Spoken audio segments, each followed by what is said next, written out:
Speak now to Imene Trabelsi, who's a spokesperson for the International Committee of the Red Cross in the Middle East. She joins us now from Beirut. Really good to have you with us, Imene. Can we first start with the hostage situation?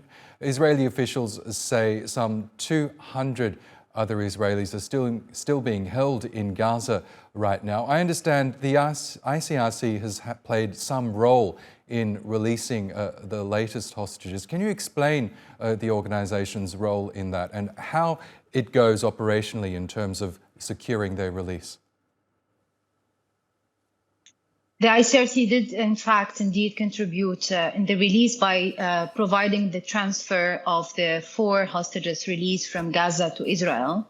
Since the beginning of the unfolding events, the ICRC has been running discussions with all parties to the conflict, including Hamas. Our call was very clear since the beginning. We were calling and still calling for an immediate release for all hostages, as it's not taken hostages is not compatible with what the international humanitarian law instructs.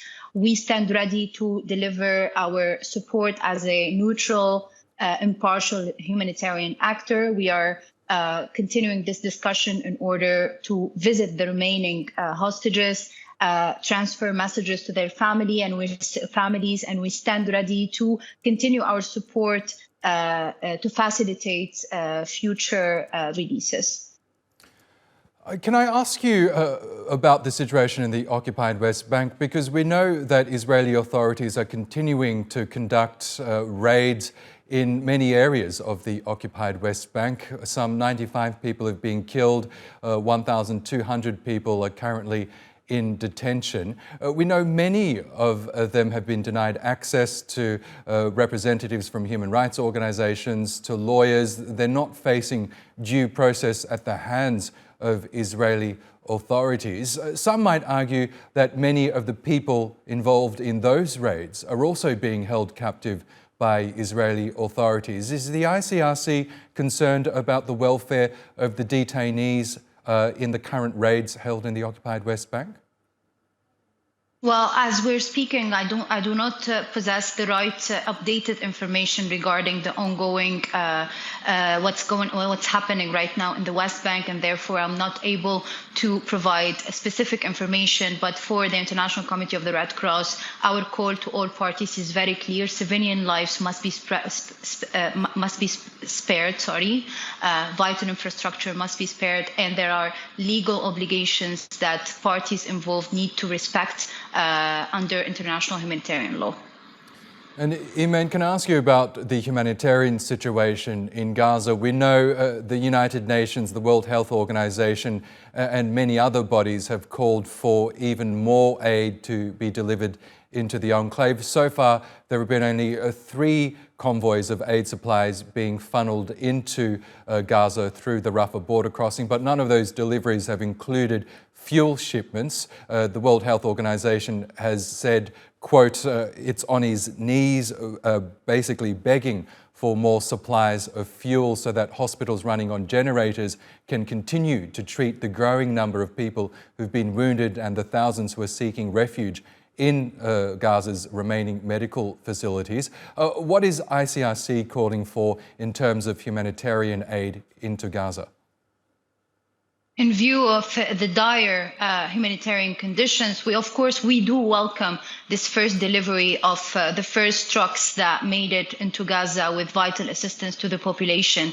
And we are calling that there is a need for a sustainable channeling of further aid into Gaza, as the humanitarian condition is going from bad to worse by the minute. There is a need also for the parties involved to look into pauses into fighting in order to allow the humanitarian actors to be able to deliver the assistance where it's most needed, and for the population that are actually right now in distress. A few minutes ago, before I join you on this call, I was on the phone with one of my colleagues present right now in Gaza with his family. He has been one of the hundreds of thousands of families that were forced into displacement and were instructed to evacuate from northern areas into the south. He was describing to me the situations in the shelters that he was in for days now with his family.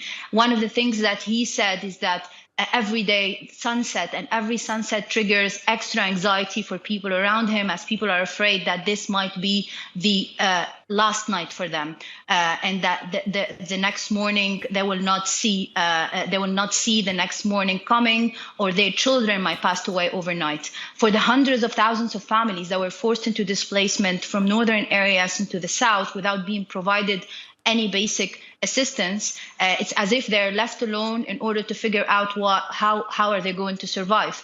The situation as described by my colleague Hisham, now present in one of those shelters, there is no access to food, no access to water, no access to proper sanitation or proper shelter for most of the cases. People are queuing for hours in front of their few remaining bakeries in order to get some bread, and for so many, even bread is not an option. The health sectors, yesterday we visited one of the two big hospitals that remain partially active or partially providing assistance, which are Al-Qudus Hospital and Al-Shifa. And the situations, as it was reported by our colleague, is beyond catastrophic. You have elderly, children, women forced to sleep on the ground or on the stairways looking for medical assistance. You have people with chronic diseases or cancer patients, pregnant women looking for anyone to help, but yet not able to find any assistance because of the fact that health staff are beyond overwhelmed. They're working 24/7, yet not able to meet the needs that are growing as we're speaking, with no equipment, no fuel to run the generators, no capacity. Morgues are beyond their full capacity. Operating theaters are functioning 24/7. So just to summarize, I can go on for so long to describe how dire the situation is. Today, we do remind parties to the conflict that they have legal obligations that instructs that they need to provide vital assistance for the population and for civilians, and that they are instructed by the international humanitarian law to spare civilian lives and civilian vital infrastructure. This is our call, and therefore we do welcome the first steps of having first trucks of assistance channeled in, but today there is a need to look into sustainable assistance, sustainable aid being channeled to Gaza, look into the concrete and real needs of the population, and look into solutions for pauses in fighting for humanitarian actors to be able to deliver their work the way they should be.